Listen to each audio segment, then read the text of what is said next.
Quero dar sequência à ministração do último domingo. Deus inclinou fortemente o nosso coração para juntos compartilharmos. Quem esteve aqui no domingo passado, só para eu saber, domingo passado você esteve. Alguns estiveram, alguns não. Nós falamos sobre batalha espiritual à luz da Bíblia. Eu quero dar mais alguns passos sobre esse tema importantíssimo. E talvez não consiga findá-lo aqui na noite de hoje, ou vou apenas ministrar dentro do nosso tempo proposto, mas o Senhor vai nos direcionando, quem sabe aí no próximo domingo a gente segue. Mas eu gostaria que você preparasse o seu coração para, sobretudo, ouvir a voz do Senhor. Amém? Efésios 6, vamos ler todo o texto que proposto, que é a partir do verso 10. Efésios 6, 10, de pé como você está, diz assim a palavra do Senhor. Quanto ao mais, sede fortalecidos no Senhor e na força do seu poder. Revesti-vos de toda a armadura de Deus para poderes ficar firmes contra as ciladas do diabo. Porque a nossa luta não é contra a carne nem contra sangue, e sim contra principados e potestades, contra os dominadores deste mundo tenebroso, contra as forças espirituais do mal nas regiões celestes.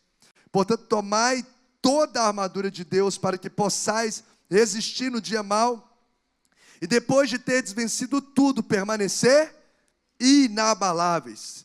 Estais, pois, firmes, cingindo-vos com a verdade, e vestindo-vos da couraça da justiça.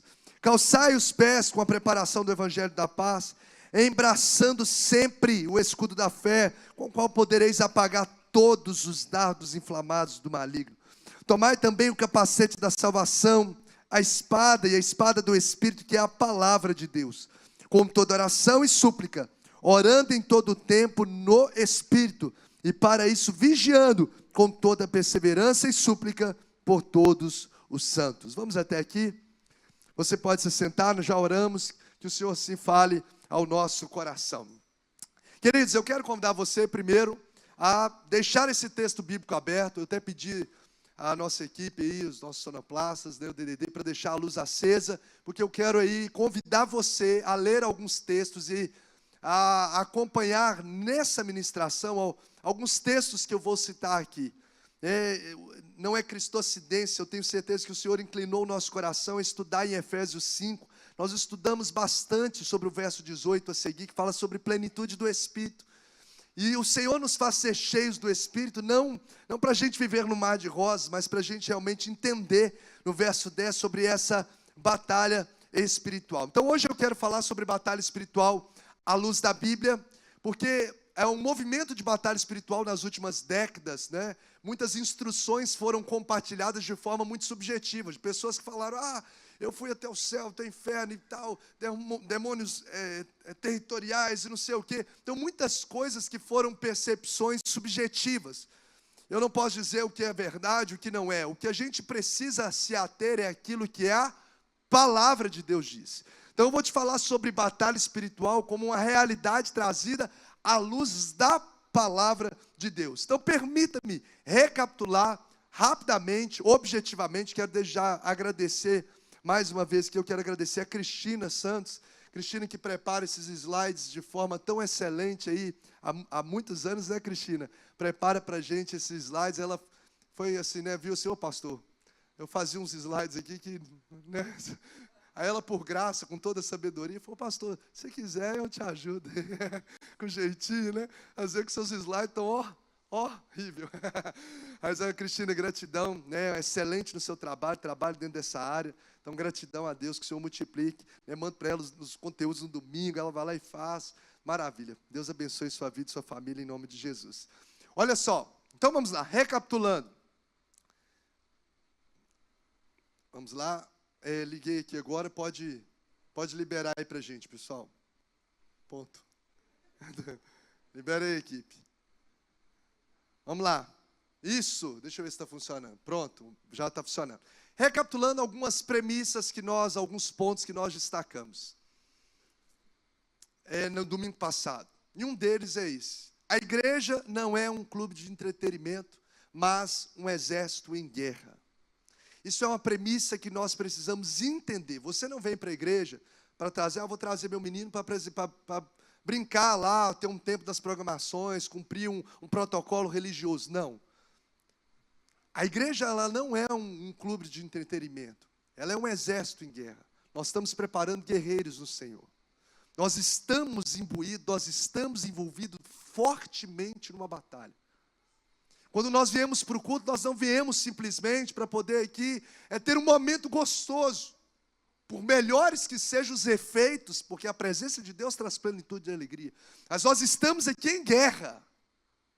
Existe uma batalha espiritual que está sendo travada. E por isso muitas vezes você já deve perceber que tem situações que você não canta, ou você canta sem entender a letra, canta por cantar, nem está sabendo o que está cantando. Às vezes não consegue ficar 1 minuto com a mão levantada, orando, não consegue concentrar em oração. Por quê? Existe uma batalha espiritual. Então, a igreja, ela não é, vamos ler juntos essa premissa, essa frase, 1, 2, 3 e, bem forte como guerreiros no exército. Vamos lá, 1, 2, 3 e. A igreja não é um clube de entretenimento, mas um exército em guerra. Se é um exército em guerra, é tão claro isso, que eu até citei no domingo passado, que... você pegou aqui, né, Vaz? Pegaram aqui o negócio? Pegaram? Então tá. Eu até citei no domingo passado que um dos nomes dados a Deus é Jeová Sabaote. Existem vários nomes dados a Deus. Por exemplo, Jeová Jiré. Aparece uma ou outra vez no Antigo Testamento o Deus da provisão. Jeová Chamar, uma ou outra vez o Deus presente está. Você vai ver Jeová Tsidequeno, o Senhor é minha justiça, uma ou outra vez você vai ver nos textos bíblicos. Mas é maçante a palavra Jeová Sabaote no Antigo Testamento e de toda a Bíblia. Cerca de 256 vezes essa palavra é repetida, o Senhor dos Exércitos. Nos mostrando o quanto nós estamos envolvidos numa guerra. Então, ser crente, por que a gente precisa colocar isso como premissa? Porque nós precisamos nos posicionar como guerreiros, e não como meninos numa batalha. Nós não brincamos de ser crente. Não é uma religião, não. Eu estou vivendo uma realidade de uma batalha que acontece no reino espiritual. E para que nós nos posicionemos como guerreiros nessa batalha, nós precisamos entender aspectos que envolvem as estratégias, que envolvem essa batalha num todo. Está funcionando? Então pode. Obrigado.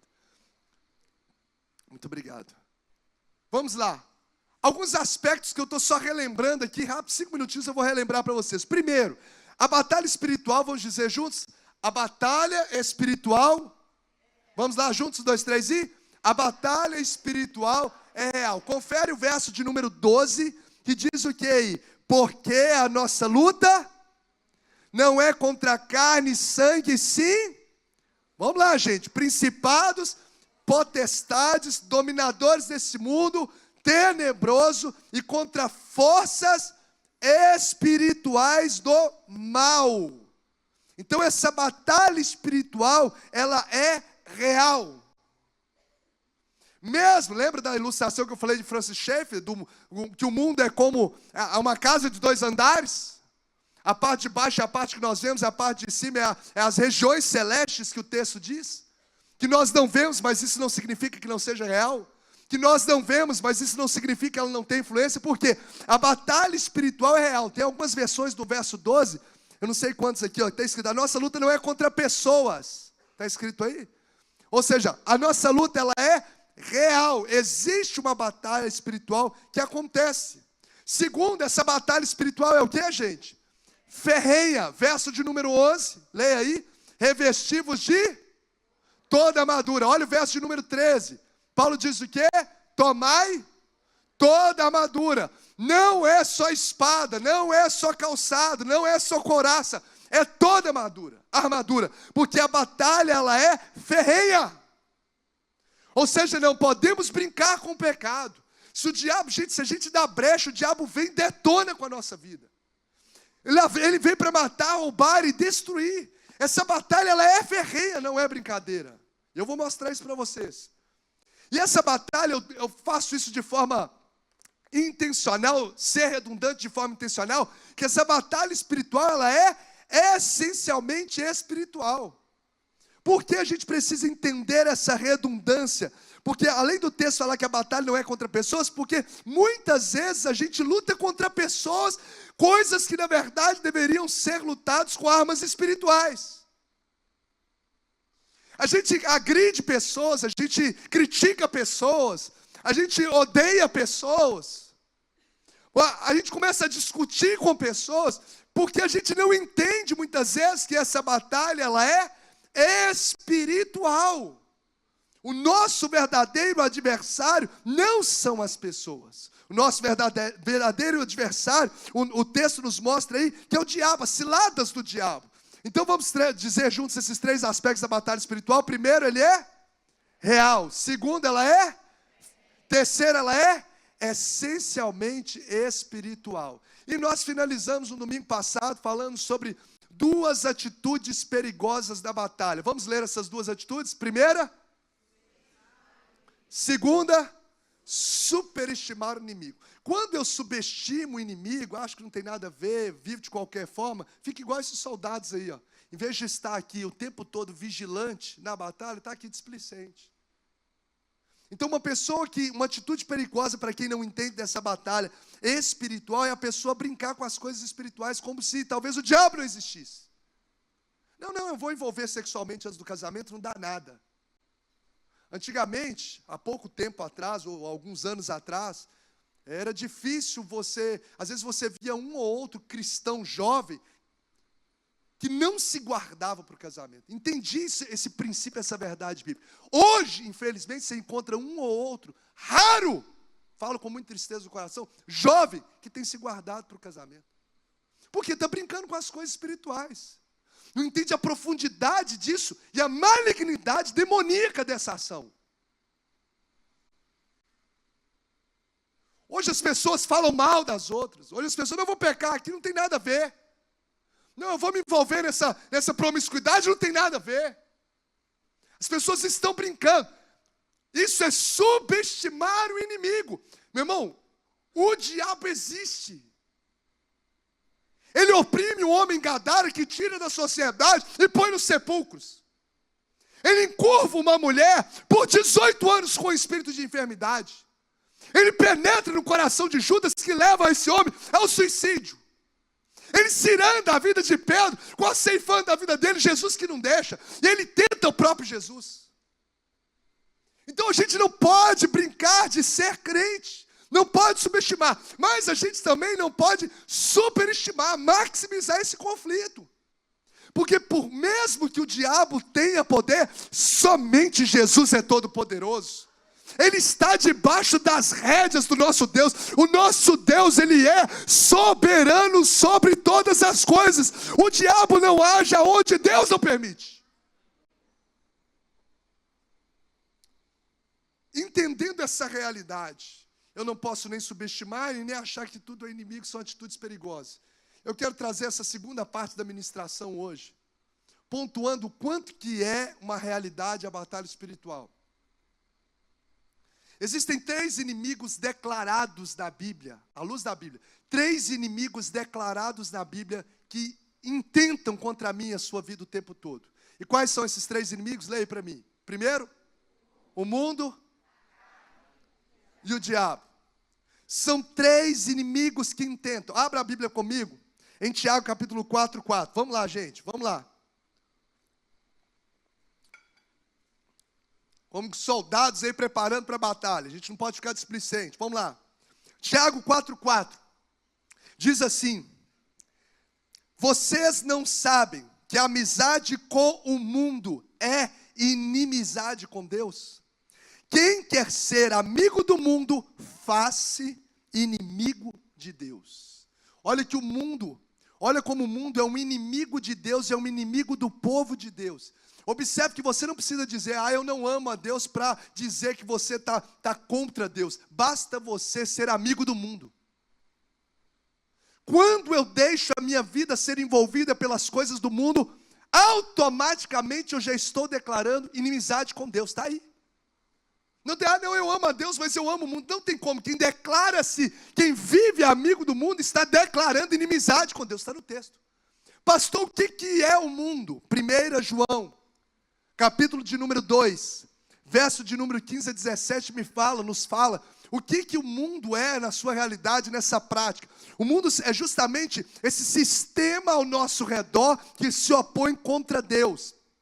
E em 1 João 2, 15 a 17, abre por fineza, nos fala sobre o que envolve de forma massiva o mundo. Primeiro diz assim, 1 João 2,15. O que está escrito na sua Bíblia aí? Vamos lá, deixa eu ver quem está ligado. Nem o que no mundo há. Se alguém amar o mundo, o amor do Pai não está nele, pois tudo que há no mundo. O que é esse tudo que há no mundo em 3 frases? Vamos lá? A concupiscência da carne, a concupiscência dos olhos e a soberba da vida não provém do Pai, mas do mundo. O mundo e a sua cobiça passa, mas aquele que faz a vontade de Deus permanece para sempre. Então o mundo é o que? É esse sistema que se opõe contra Deus, que tem como objetivo satisfazer concupiscência da carne, que são os desejos da carne, a sensualidade. Você vai ver o quanto que isso está sendo afligido hoje. O quanto que eles estão explorando essa sensualidade na vida de crianças. É trem do cão, gente, do maligno. E adultos deturpando a sexualidade de adultos.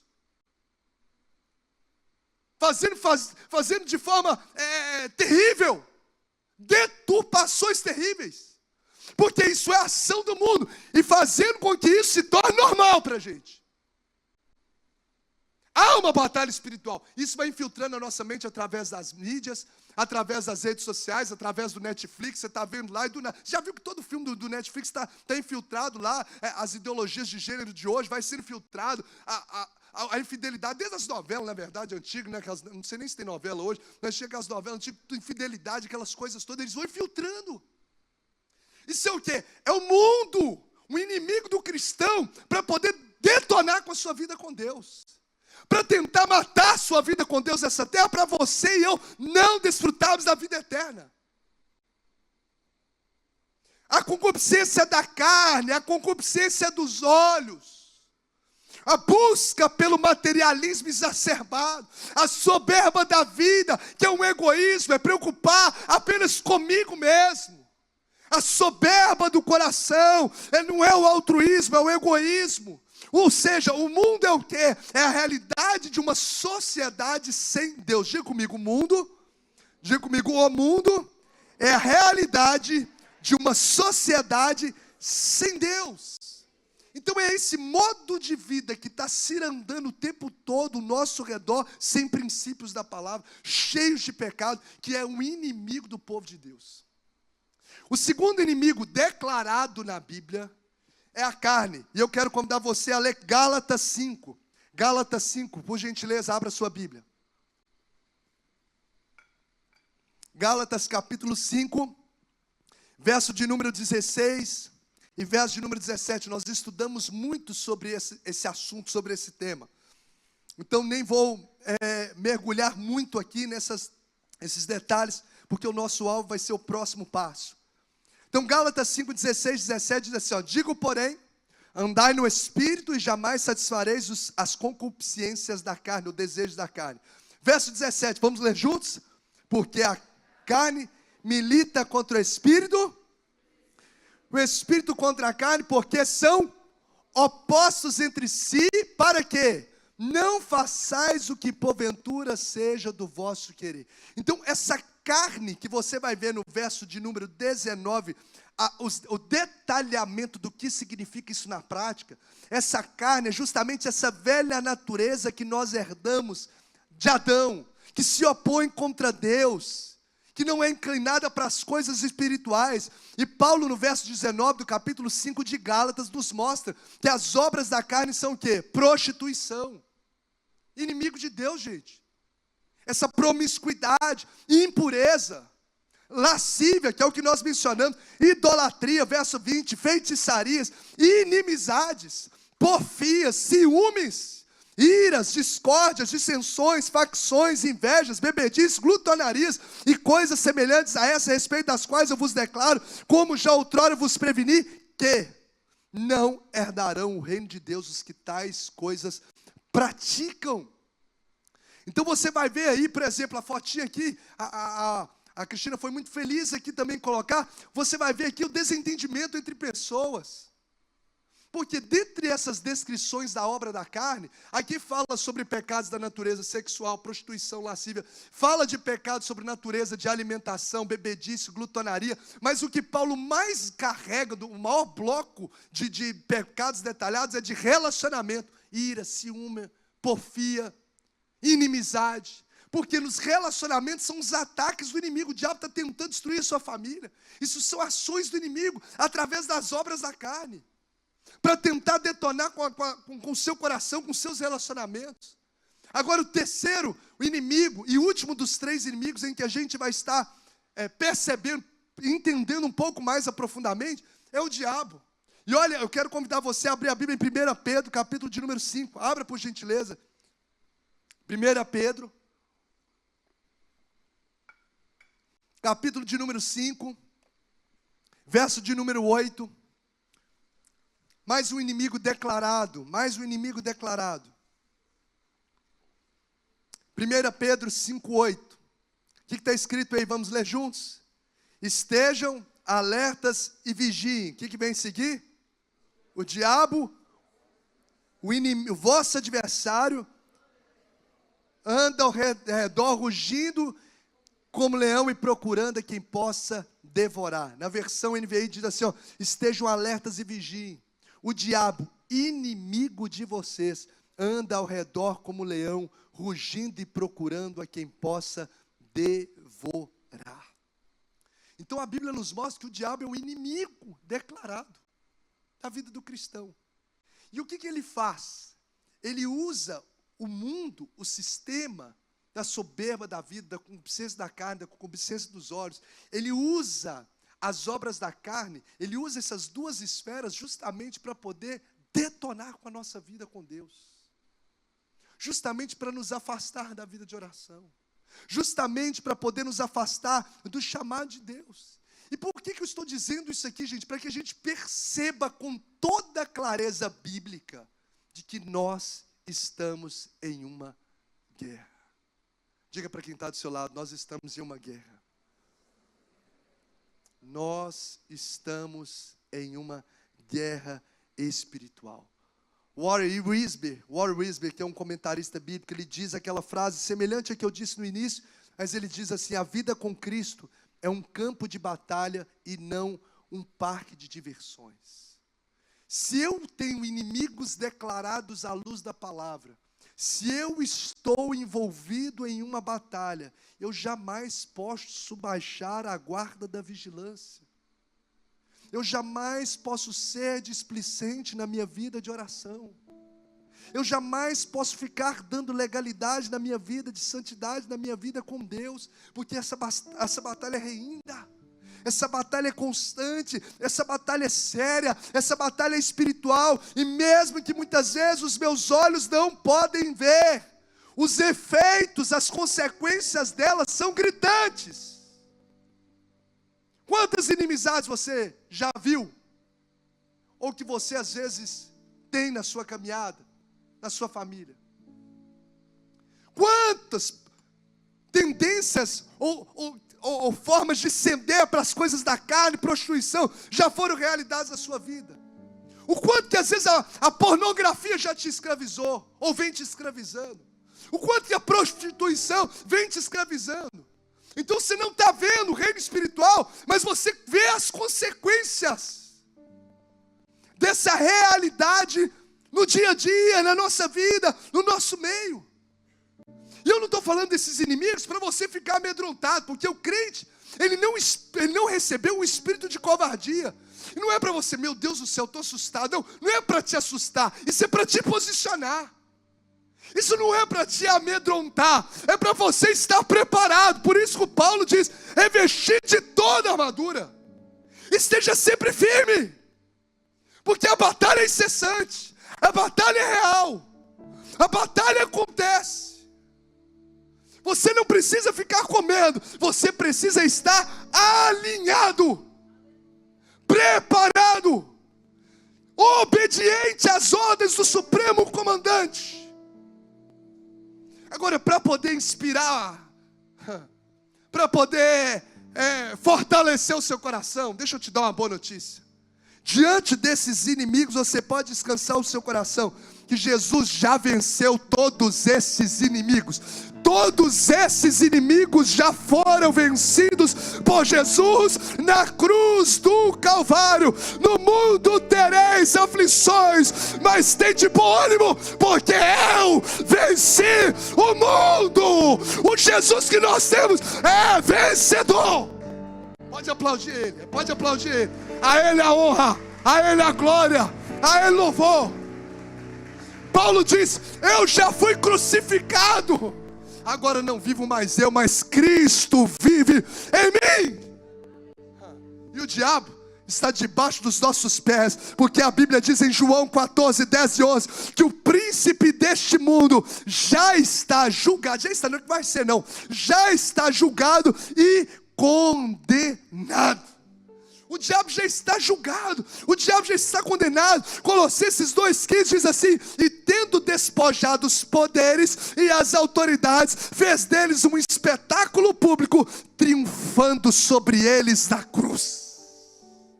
Ou seja, Cristo já venceu o mundo, o seu general, o nosso Deus, já venceu o mundo, a carne e o diabo. O que isso tem como implicações na minha vida e na sua vida? Nós não estamos lutando para conquistar uma possível vitória, nós já estamos lutando em vitória. Você não está lutando para conquistar, será que vai dar certo? Será que a gente vai ser vitorioso? Será que não vai? Como é que vai ser essa batalha? Nós já estamos lutando em vitória, a vitória é certa. O Apocalipse já nos mostra que o nosso Deus virá nesse cavalo, o nosso Deus virá na sua coxa escrito Rei dos Reis e Senhor dos Senhores. É a vitória certa, por isso que nele nós somos mais do que vencedor. Você é mais do que vencedor. Se você está em Cristo, você é mais do que vencedor. Pastor, se esse negócio então já está ganho, se já está ganho, o que eu preciso fazer? Você só precisa se posicionar e andar nas ordens do comandante. Você só precisa seguir o que ele fala. Se você seguir na tropa como um guerreiro posicionado, a vitória é certa. O problema é que a gente está como guerreiro displicente. O comandante fala uma coisa e a gente faz outra. É esse que é o problema. A vitória já está garantida. Por que você quer ir no caminho da derrota? Paulo ele fala com toda propriedade sobre luta espiritual, sobre batalha, sobre guerreiros, sobre armadura, porque Efésios é uma das cartas da prisão.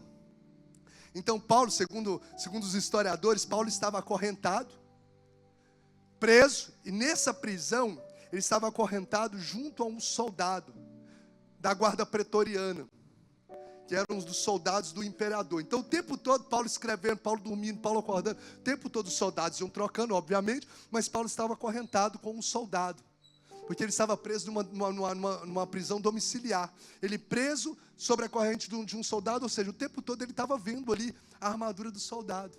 Ele sabia a postura do soldado, ele sabia como o soldado se portava, deixava se portar. E outra, Paulo era um soldado. Ele, tanto quando ele vai na estrada de Damasco, tem experiência com Jesus, ele está até com outros soldados. Então Paulo fala sobre essa questão da batalha espiritual, trazendo essa analogia ao contexto de um soldado em guerra, com toda a propriedade.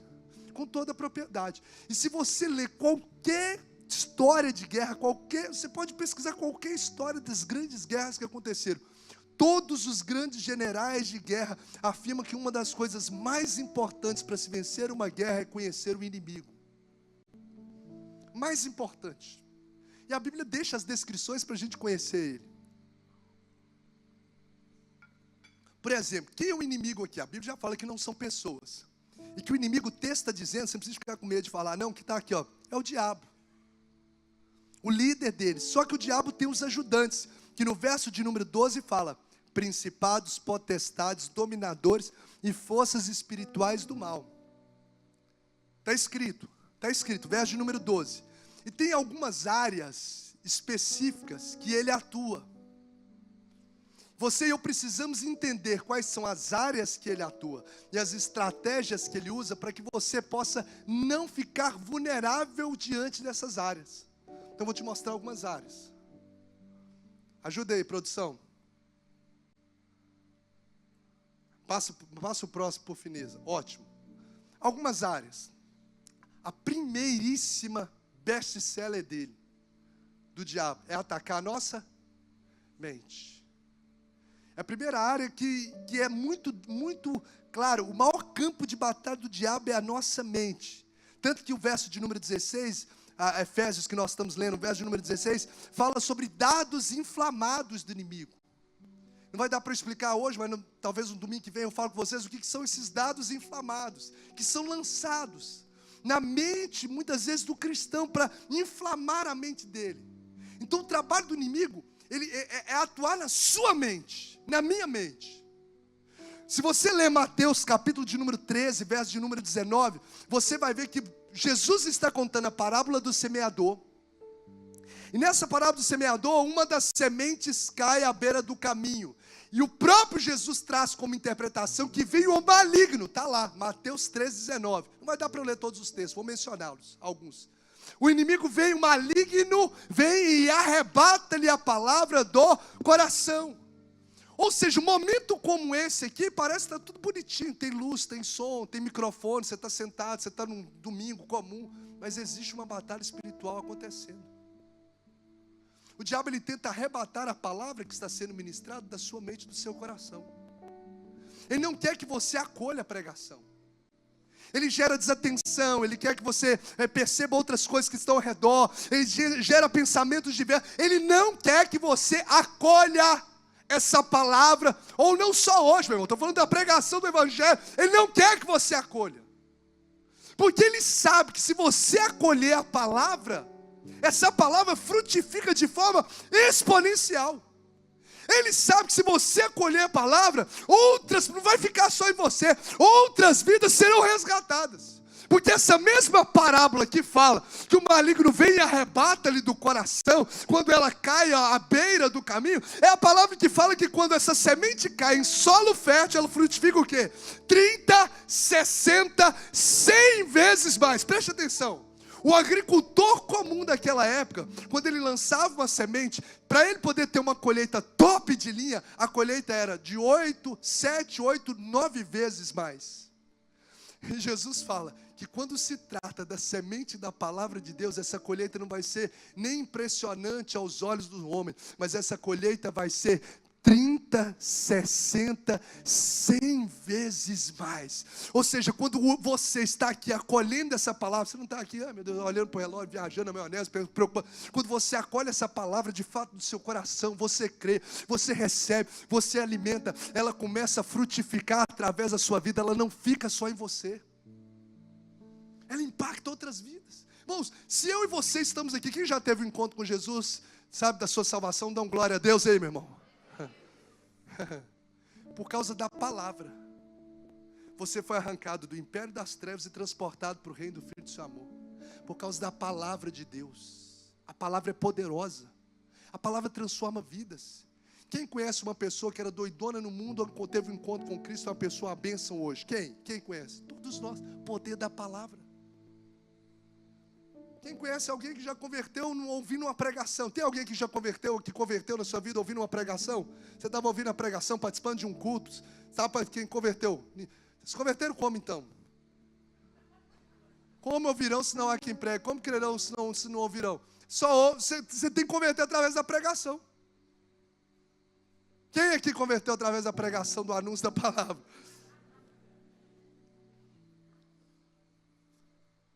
Porque a palavra tem poder de impactar o seu futuro eterno. Aí o inimigo tenta furtar da sua mente. Há uma batalha espiritual. Ele ataca a nossa mente, ele coloca dúvidas na nossa mente acerca da palavra de Deus. Ele chega para Eva e fala: será que é isso mesmo, Eva? Será que isso mesmo você está pregando? E a pessoa fala: será que isso é verdade? Será que existe tempo de batalha espiritual? Será que tem que orar mesmo? Será que essa igreja é séria? Começa a colocar um monte de dúvidas. A Bíblia nos mostra isso. Gênesis 3, de 1 a 5. Ele jogando dúvidas acerca do que Deus estava falando, tinha falado para Eva, lançando na mente de Eva. A Bíblia nos mostra que ele ingere na mente de Pedro, em Mateus capítulo 16, versos 22 e 23. Satanás atacou a mente de Pedro com pensamentos da terra, e não com pensamentos de Deus. Ele ataca a nossa mente. Pedro foi atacado falando, a ponto de Jesus chegar para Pedro e falar assim: arreda-te, Satanás. Falou com Pedro, porque o diabo tinha colocado pensamentos em Pedro. Pedro falou assim: Jesus não morre não, fica aqui. Pensamentos da terra e não pensamentos eternos. Olha como que o diabo ataca a nossa mente. Gente, eu quero convidar você a ler um texto, 2 Coríntios 4:4. Porque sabe algo que sempre eu me questionei? Como que uma pessoa é tão inteligente? Tem pessoas que são inteligentes, pessoas que você conversa, você vê que o cara é culto, mas o cara não tem, ele não consegue ver as belezas do Evangelho, ele não consegue viver o Evangelho, ele não consegue viver em Cristo. Aí eu descobri nesse texto de 2 Coríntios 4:4, que o diabo faz essa atuação na mente do incrédulo. Olha 2 Coríntios 4:4. O Deus deste século, que é um dos nomes dados ao inimigo, cegou o entendimento dos incrédulos. Cegou para que lhes não resplandeça a luz do Evangelho da glória de Cristo.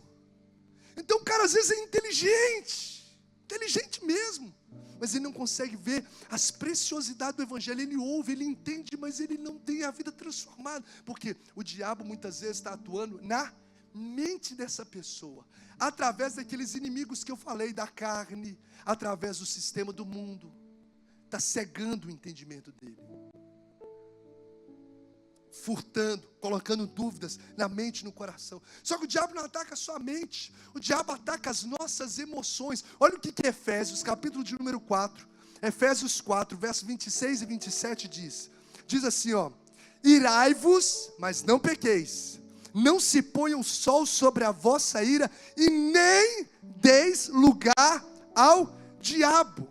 Ou seja, muitas vezes o diabo aproveita a brecha da ira, você está irado, você está magoado, para poder justamente atacar a sua vida. Porque o texto diz aqui, ó: irai-vos, mas não pequei, não se põe o sol sobre a vossa ira, não deis lugar ao diabo. Porque quando a gente alimenta a ira, ódio no coração, nós estamos dando o que, gente? Lugar ao diabo. Então, é tão forte isso que a Bíblia fala assim, ó: se você tem algo, ou sabe que seu irmão tem algo contra você, no momento de ofertar ao Senhor, o que você tem que fazer antes de adorar o Senhor com as suas ofertas? Vai lá e reconcilia.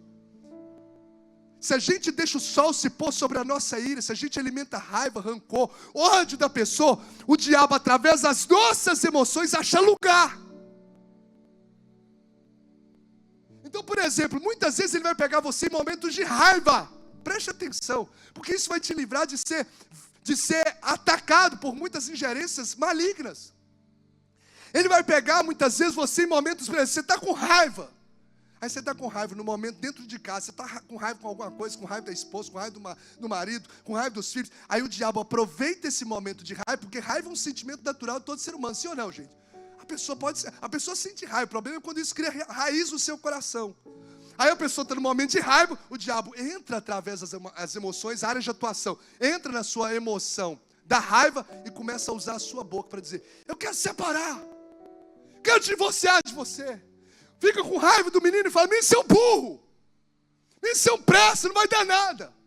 O diabo entra numa área das emoções para poder atacar e destruir, porque ele veio para quê? Matar, roubar e destruir. Está fazendo sentido, gente? Sim ou não? Então, se há água, rancor, raiva, sentimentos, perceba que em momentos como esse não dá lugar ao diabo. Você ira, mas não peca. Você fica com raiva, mas não deixa ele entrar na sua boca. Você fica chateado, mas não deixa ele entrar com maledicência para criticar a pessoa que te magoou, que fez o mal com você. Paga o mal com o bem. Mas não dá lugar ao diabo. A batalha espiritual é realidade. Ele entra nos relacionamentos. Desde que o mundo é mundo. Perceba que conflitos tentando separar famílias.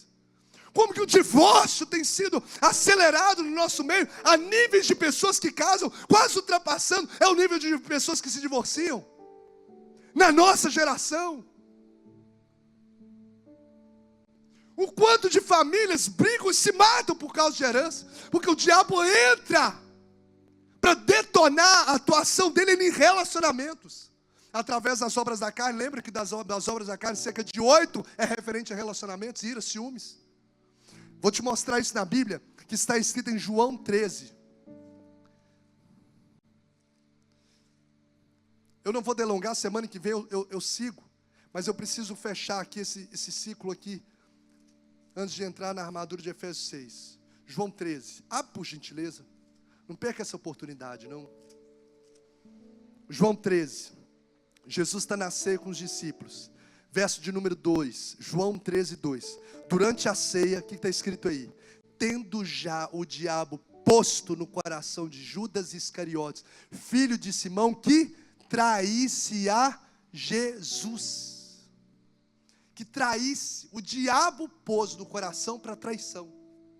Traição em casamento, traição em amizades, traição em ambientes até mesmo eclesiásticos. Essas ações do maligno para desfazer alianças são atuações do diabo nos relacionamentos. Vou trair, é uma aventura. É o diabo entrando na sua vida. Não sou eu que estou falando, não, meu irmão. Está aí na Bíblia. Não estou falando de invencionista da minha cabeça, não. Está aí na palavra, para quem crê na palavra. O diabo, ele entra pelas esferas dos relacionamentos, tentando quebrar os relacionamentos, destruir. E às vezes é traição, às vezes é maledicência, às vezes é crítica. Você vai ver, ele entrou para destruir Adão e Eva, ele tentou para destruir Caim e Abel, ele entrou para destruir tio e sobrinho, Ló e Abraão. Então por que eu estou falando isso à luz da palavra de Deus? Para que você vigie dentro da sua casa. Não abra a porta da sua casa para o diabo entrar. Quando que ele entra? Quando eu permito que ele infiltre com infidelidade, com desrespeito, com todas as coisas concernentes à carne e ao mundo, dentro da minha casa. Que seja quebrado toda ingerência maligna na sua família, no seu casamento, na vida dos seus filhos, no nome de Jesus. O Senhor está te levantando como um guerreiro. O Senhor está te levantando como uma guerreira, para poder blindar a sua família. A sua vida não vai ser porta de entrada de forças malignas. A sua vida vai ser porta de entrada da bênção de Deus, da presença de Deus, da unção de Deus, da graça de Deus. O que você vai fazer não é cavar abismo. Deus está te levantando para construir pontes dos relacionamentos, para ser um restaurador de relacionamentos. O inimigo age na mente, o inimigo age nas emoções, ele age nos relacionamentos, ele age nas orações. Daniel 10, verso 12 e 13. Você vai ver que Daniel ora, no primeiro dia que ele está orando, o Senhor já libera um anjo do céu para poder entregar a resposta para Daniel. E um conflito no reino espiritual não visto, apenas depois revelado, começa a acontecer. A resposta vem depois de 21 dias. Meu irmão, pensa só, se tem uma coisa que o diabo não quer que o crente faça, é orar. Deixa eu te falar, orar é tão simples e ao mesmo tempo tão difícil, sim ou não? Por que você acha? Quem crê no poder da oração? Quem crê na eficácia da oração? E por que muitas vezes a gente não ora todos os dias? A gente não vê, mas existe uma batalha espiritual sendo travada para que você não ore. E o diabo, gente, não vai aparecer aqui. Aqui a figurinha é só para poder a gente entender que é o diabo. Mas ele não vai aparecer assim para você, não. Porque se ele aparecer assim, você vira crente na hora. Imagina aparecer, não, imagina você num sonho, você acorda crente na hora. Imagina você abrir uma visão com um chifre com tridente na mão. Fala, você está saindo de Jesus, não sei o quê. É assim ou não é? Mas ele vem revestido de anjo de luz. Ele vai colocar desânimo, falar, não, sua agenda está cheia, você tem muita coisa para fazer, um monte de mensagem que você tem para responder. Você está cansado, você ora aí, você passa, deixa para terça. Aí você deixa a terça-feira, acontece mais um monte de coisa, você deixa para a quarta. Não, pastor, eu estou orando, quando eu estou andando no carro. Meu irmão, você precisa entrar para o seu quarto em secreto, buscar a face do Senhor, buscar a presença de Deus. O diabo vai resistir para que você não ore. O diabo vai resistir para que você não ore. O diabo vai resistir para que você desista de interceder por pessoas. Daniel, 21 dias para receber uma resposta. Às vezes você está orando por alguém e você não está vendo a tua ação. O diabo está querendo te desanimar. O Senhor nessa noite, meu irmão, está renovando as suas forças. Não pare de orar, não pare de crer. Não tem problema se você está esperando. Eu esperei 10 anos para ver a salvação do meu pai. Por isso que quanto mais orar, mais as coisas ficavam difíceis. Mas o Senhor está dizendo para nós, não pare. É uma batalha espiritual, mas o Senhor está pelejando por você. O diabo não quer que você ore, que eu não ore, porque ele sabe que os avivamentos que aconteceram no mundo foram através de oração, porque ele sabe que o Tiago 5,17 nos fala que muito pode a oração do justo em seus efeitos. Ele sabe que quando o povo orou, lá estava aprisionado há 400 anos, a libertação aconteceu. Ele sabe, e quando Elias ora, o fogo desce. Ele sabe que quando os crentes oram, o sobrenatural se manifesta, a terra se estremece, a provisão aparece, porque a oração do justo pode muito em seus efeitos. Não pare de orar, não pare de orar, não pare de orar. Que se levante nessa noite os guerreiros de oração. É uma batalha espiritual querendo que você não dobre os joelhos, que você não abra a boca. Você começa a orar e perde-se em palavras. Você começa a orar e 5 minutos parece 200 horas. O diabo está agindo nas suas orações para te travar, porque sabe que muita coisa vai acontecer na sua vida, vai acontecer na sua família, vai acontecer no seu ministério, vai acontecer através de você, através da oração, através do despertamento da oração. Para a gente caminhar para o encerramento, ele age nas orações, ele age no ministério. 1 Tessalonicenses 2, verso 18, prometo que eu não vou delongar mais. Vou falar só das estratégias, mas meia hora termina. Estou brincando. 1 Tessalonicenses. Quem me dá 5 minutos aqui para terminar? 5, 10, 15, 20, 30, 35, 40, 50. Vamos lá. Estou brincando. Amém, Pedrinho. Deus abençoe, Jesus. Levanta mais vaso assim. 1 Tessalonicenses 2,18 diz assim, ó. Por isso, que Paulo falando, quisemos ir até vós, pelo menos eu, Paulo, não somente uma vez, mas 2. Contudo, Satanás nos barrou o caminho. O diabo barrou Paulo de evangelizar. Paulo foi barrado, o texto diz várias vezes por Satanás, para não deixá-lo evangelizar. Sabe o que é? O diabo vai tentar de tudo, a atuação dele no seu ministério, porque ele não quer que você frutifique. Ele não quer que você seja voz de Deus para essa geração. Ele não quer que você ganhe vidas. Ele não quer que você flua no seu ministério. Aí ele vai lançar desânimo. Ele vai colocar tantas coisas, pessoas que às vezes vão te ferir dentro da casa de Deus, meu irmão. Mas, meu irmão, se te ferir dentro da casa de Deus, não deixe a igreja por causa de pessoas. Porque você não está nela por causa de pessoas, você está nela por causa de Cristo. Jesus foi ferido, Jesus foi traído, Jesus foi negado, mas nada parou a missão dele de nos amar até o fim. E quantas vezes a gente pendura chuteira, quantas vezes a gente, fulano falou isso, fulano me cumprimentou, fulano me elogiou, fulano, meu irmão, para com isso. Isso é ação do inimigo para tentar paralisar o chamado de Deus. Eu quero declarar em nome de Jesus, o Senhor vai te ativar, uma chama vai queimar no seu coração, de forma incessante para a glória de Jesus. Você foi chamado para ser luz dessa geração, você foi chamado para abrir a boca e declarar as verdades do reino. Ele vai agir nas nossas emoções. Ele vai tentar agir nos nossos relacionamentos. Ele vai tentar agir na nossa mente, nas nossas orações, no nosso ministério, para a gente finalizar. Preste atenção nisso. Eu finalizo com essas estratégias. O texto diz, verso 11: vistam toda a armadura de Deus para poderem ficar firmes contra ciladas do diabo. O diabo usa estratégias, ciladas, traduzindo do original grego, métodos. É justamente métodos, estratagemas que ele cria para poder destruir. Eu estava ouvindo uma interpretação do reverendo Augusto Nicodemos sobre a palavra ciladas. E ele contou um testemunho pessoal muito interessante.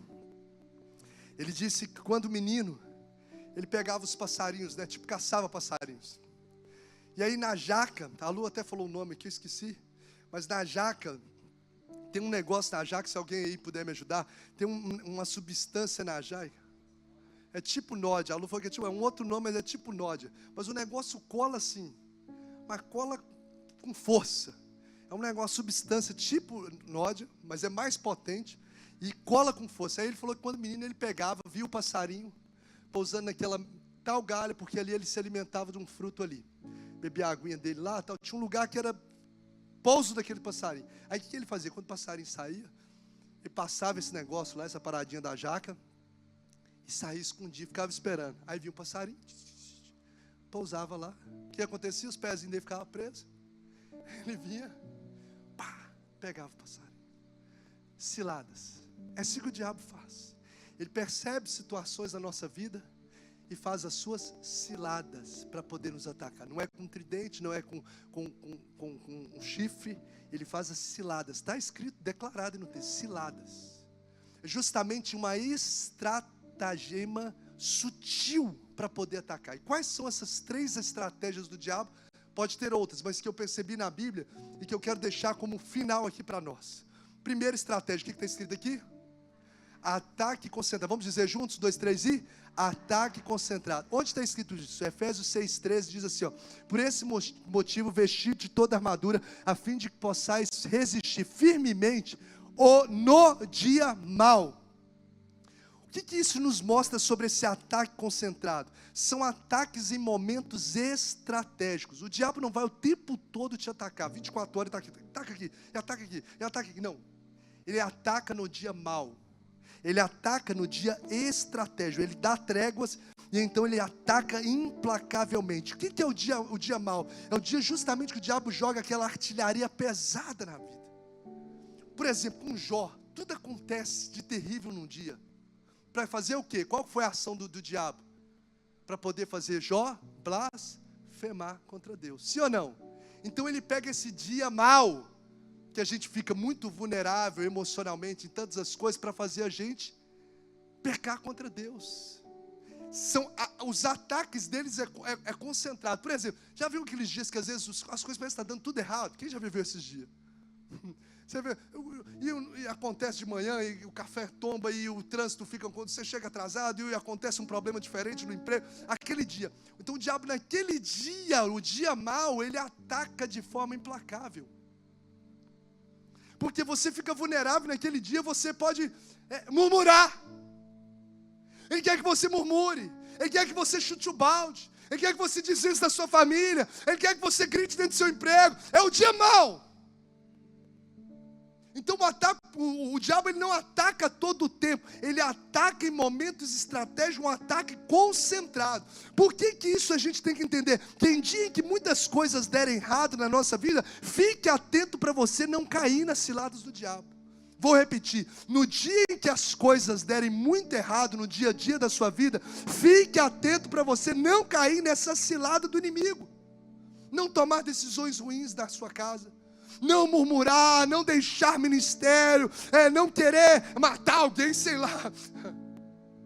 Ataque concentrado, dia mau. Então quando as coisas começarem ruim, vigia a boca, guarda a mente. O diabo está atacando nesse dia, para poder detonar com a sua vida. Segundo e penúltimo ataque, estratégia melhor. Estratégia, o que está escrito aqui, gente?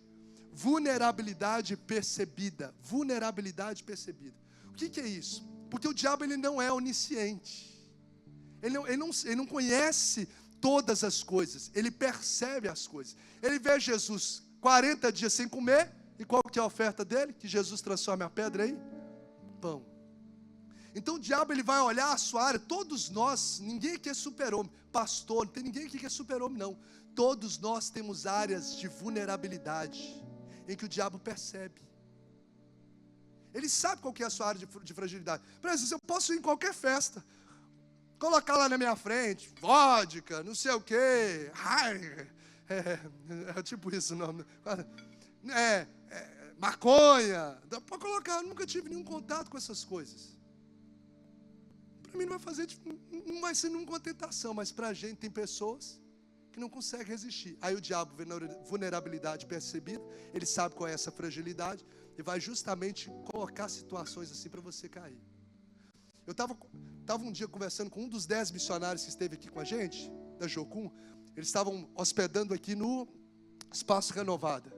Eles estavam hospedando no Espaço Renovada. Um deles passou por causa de recuperação, morou até na rua por causa de drogas. da dependência de drogas. Um dia ele saiu daqui, foi na feirinha de quarta-feira aqui, ó, na rua perto do Democrata, e ele foi lá. E olha para você ver como que o diabo faz, gente. Foi na feirinha, durante o dia, comprava lá fruta, verdura. Quando ele está voltando, ele pisa. Alguém me lembra o nome de novo? Cocaína, um papelote, sei lá que fala, de cocaína. Qual a probabilidade do cara pisar nisso na rua? Na rua durante o dia, você está numa festa, numa rave, sei lá, você não está, lógico, louvado seja Deus. Mas uma pessoa que está numa festa, numa rave, pode pisar num negócio desse. Agora o cara andando durante o dia, à tarde, numa feira, pisa um negócio desse. E dizer que ele falou comigo, pastor, aqui, o cheiro daquele negócio, na hora que eu pisei, eu olhei, o cheiro veio entrando assim para dentro de mim, eu falei, a vontade que me deu que eu corri e pedi o pessoal para orar por mim. Então o diabo vai pegar o quê? A estratégia dele é o quê? A vulnerabilidade que ele percebe que você tem. Ele sabe que aqui a sua vulnerabilidade é o celular, é a pornografia. Ele vai o tempo todo colocar situações. Você está cansado? Acessa aí. Você está sozinho. Se ele sabe que é mulheres, ele vai colocar isso no seu campo de visão, na sua, como tentação. As mulheres vão ligar, você vai achar que você é até bonitão mesmo, porque tem tanta gente atrás de você. O diabo atacando. Ele sabe qual que é a vulnerabilidade. Se é poder, se é dinheiro. Então a gente precisa começar a ver essas questões com os olhos espirituais. Para que a gente possa entender essas estratégias e ser... Se o passarinho fosse inteligente, ele falava, não vou ali mais. Ele não ia porque ele já foi pego. Mas os outros vendo ali não ia cair. E o último, insistência sagaz. Lucas, e agora eu encerro mesmo. Lucas capítulo de número 4... verso de número 3, diz que o diabo tentou Jesus, cadê Lucas 4,13? Diz, o diabo deixou Jesus até o momento oportuno. Ou seja, o diabo não vai desistir de lutar. Ele não vai desistir de atacar. Ele ataca aqui você, e você acha que acabou? Você participou de um acampamento, virei o rei, estou blindado. Não, meu irmão, continua vigiando. Participei da conferência de mulher, estou cheio de Deus, estou tranquilo. Continua vigiando a sua casa, continua vigiando a sua mente, continua vigiando a sua boca, vigiando o seu coração, os lugares onde você vai. Eu participei de uma conferência. Não, o diabo, ele deixou Jesus até por um momento oportuno, depois voltou a atacar. Por quê? Ele tem uma insistência sagaz, ele sabe que é derrotado, ele quer lutar contra você e detonar a sua vida. Por que entender essas estratégias que o texto chama de ciladas? Para que no dia mau, você já saiba que o diabo, agora você já sabe que essa é a estratégia dele. Guarde a sua mente e o seu coração, vigie em todo tempo. Vulnerabilidade que você sabe, não precisa ninguém te apontar. Fuja da aparência do mal, fuja. Põe um limite no limite. O limite é ali, então põe um limite antes do limite. Terceiro, insistência sagaz. Jamais baixe a guarda. Jamais viva, caminhe em santidade. E aí, pode colocar de pé. Eu quero convidar você para colocar de pé. E se prepare para essa batalha. Como que eu me preparo para essa batalha? Firmando em Deus. Como eu me preparo dessa batalha? Fortaleça no Senhor e na força do seu poder, buscando o poder de Deus e tomando toda a armadura. Gente, não tem como vencer essa batalha por dentro das minhas forças. A nossa natureza, ela é tendenciosa para o mal. A gente só vai conseguir, meu irmão, olha só, você não vai conseguir por você mesmo. Não, eu vou fazer estratégia tal que vai dar certo. Não. Você precisa buscar a face de Deus. Você precisa buscar o poder de Deus, revista da força do seu poder. Você precisa orar como você talvez nunca tenha orado. E você precisa buscar o Senhor como você talvez não tenha buscado. É na comunhão com Deus, é na intimidade com Deus, é na aliança com Deus, é fugindo da aparência do mal e correndo para Deus, é dedicando essa vida realmente para orar, para se santificar. Somente nele é que nós não nos tornaremos vulneráveis aos ataques do inimigo. E nessa noite, em nome de Jesus, Ministério de Louvor pode cantar. Nessa noite, em nome de Jesus, se talvez você já sofreu muitos desses ataques que eu estou falando, nessa noite o Senhor está abrindo os seus olhos espirituais, falando, filho, eu te trouxe aqui, não foi por acaso, é porque você não foi nascido, você não nasceu, melhor dizendo, para viver caído. Você nasceu para ser um guerreiro. Você nasceu para ser, você foi escolhido para fazer a diferença. Não é para você andar em derrota, é para você andar em vitória. Chega de fazer da igreja um ambiente legal de domingo à noite. Chega de ter uma carteirinha de membro para falar que é evangélico. Chega. Que se levante os guerreiros comprometidos com Deus. Que se levante jovens cheios da presença de Deus. Que decidem não se contaminar com as coisas do mundo. Chega de viver uma vida dupla. Chega de viver com um pé no mundo e outro na igreja. Chega. Para de brincar de ser crente. Ninguém vai ser indesculpável diante da presença dele. O que eu estou falando, que eu sei, o diabo está lançando dados em mentes, em corações, mas esses dados não vão prevalecer, porque nós estamos falando da palavra que é poderosa e no poder do Altíssimo. Chega em nome de Jesus, jovem. Chega em nome de Jesus, mulher. Chega em nome de Jesus, homem. De viver de forma mediana. O diabo está querendo te lançar no inferno. Nós não sabemos do dia de amanhã. Não espere. Você está à beira de um colapso espiritual. Não espere. Você está com os pés numa morte espiritual para se despertar. Talvez amanhã pode ser tarde demais. O diabo está tentando matar a sua vida, não só lhe trazendo morte nessa vida terrena, mas morte eterna. É tempo de parar de brincar de ser crente. É tempo de entender que estamos numa batalha. Ah, meu irmão, o que eu te estou falando aqui é a luz da palavra de Deus. E as realidades você vê no seu dia a dia, eu vejo no meu dia a dia. Mas em nome de Jesus, nessa noite eu quero declarar que o Senhor está te levantando, jovem, homem e mulher aqui nessa noite, adolescente, como um guerreiro e guerreira do Senhor. O Senhor está levantando um exército que vai fazer a diferença. Uma vez mais eu declaro, não vão ser os pais que vão ter medo dos seus filhos irem para as faculdades e lá se contaminar. Chega, em nome de Jesus, vão ser as faculdades que vão ter medo de receber os filhos da luz, porque aonde a luz chega, as trevas se dissipam. Chega de viver um cristianismo mediano. O Senhor quer te levar mais além. Chega de ter águas só nos artelhos. O Senhor quer fazer você fluir no rio do Espírito Santo de Deus.